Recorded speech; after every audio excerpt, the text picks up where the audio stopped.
పట్నం నరేందర్ రెడ్డికి హైకోర్టులో ఊరట లభించింది. ఆయనపై నమోదైన 3 ఎఫ్ఐఆర్లలో రెండింటిని హైకోర్టు కొట్టేసింది.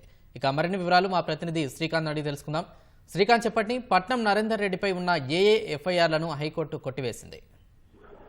లగచర్ల దాడి ఘటనకు సంబంధించి బొమ్మరాజుపేట పిఎస్ లో పోలీసులు పలు ఎఫ్ఐఆర్లు నమోదు చేశారు. ఇందులో 153, 154, 155 ఎఫ్ఐఆర్లు నమోదు చేశారు. అయితే ఒకే దాడి ఘటనలో 3 ఎఫ్ఐఆర్లు నమోదు చేయడాన్ని సవాల్ చేస్తూ పట్నం నరేందర్ రెడ్డి హైకోర్టును ఆశ్రయించారు.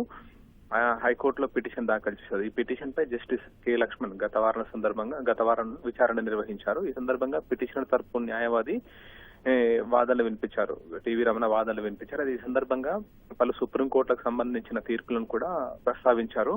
ఒకే తరహా ఘటన జరిగినప్పుడు ఆ ఘటనకు సంబంధించి ఒకే ఎఫ్ఐఆర్ నమోదు చేయాలని చెప్పి కూడా ఈ సందర్భంగా నరేందర్ రెడ్డి తరపు న్యాయవాది వాదన వినిపించారు. అయితే దీనికి సంబంధించి ఇదే హైకోర్టు గతంలో పోలీసులు ఒకే ఘటనకు సంబంధించి ఒకటి కంటే ఎక్కువ ఎఫ్ఐఆర్ నమోదు చేయడాన్ని ఇదే హైకోర్టు తప్పుపట్టింది. ఆ మేరకు ఆ ఎఫ్ఐఆర్లను కూడా కొట్టివేసిన తీర్పులను కూడా పట్నం నరేందర్ రెడ్డి తరపు న్యాయవాది కోర్టు దృష్టికి తీసుకెళ్లారు.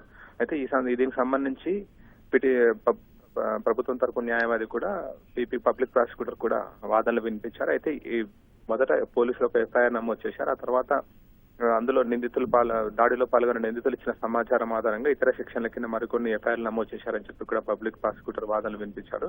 అయితే పట్నం నరేందర్ రెడ్డి తరపు న్యాయవాది వాదనతో హైకోర్టు ఏకీభవించింది. అయితే ఇదివరకే వాదనలు ముగిశాయి. ఆ వాదనలు ముగిసిన తర్వాత తీర్పును రిజర్వ్ చేసింది. ఈ రోజు తీర్పు వెలువరించింది. అయితే పట్నం నరేందర్ రెడ్డి తరపు న్యాయవాది వాదనతో ఏకీభవిస్తూ పట్నం నరేందర్ రెడ్డిపై బొమ్మరాజుపేట పిఎస్ లో నమోదైన 3 ఎఫ్ఐఆర్లలో రెండింటిని కొట్టివేసింది. మొదట నమోదు చేసిన ఎఫ్ఐఆర్ 153 మాత్రమే ఉంటుంది. మిగతా 154, 155 ఆ ఎఫ్ఐఆర్లలో పట్నం నరేందర్ రెడ్డిని నిందితులుగా చేర్చడాన్ని క్వాష్ చేస్తూ హైకోర్టు తీర్పు వెలువరించింది. దీంతో హైకోర్టులో పట్నం నరేందర్ రెడ్డికి ఊరట లభించినట్లయింది. ప్రశాంత్, ధన్యవాదాలు శ్రీకాంత్.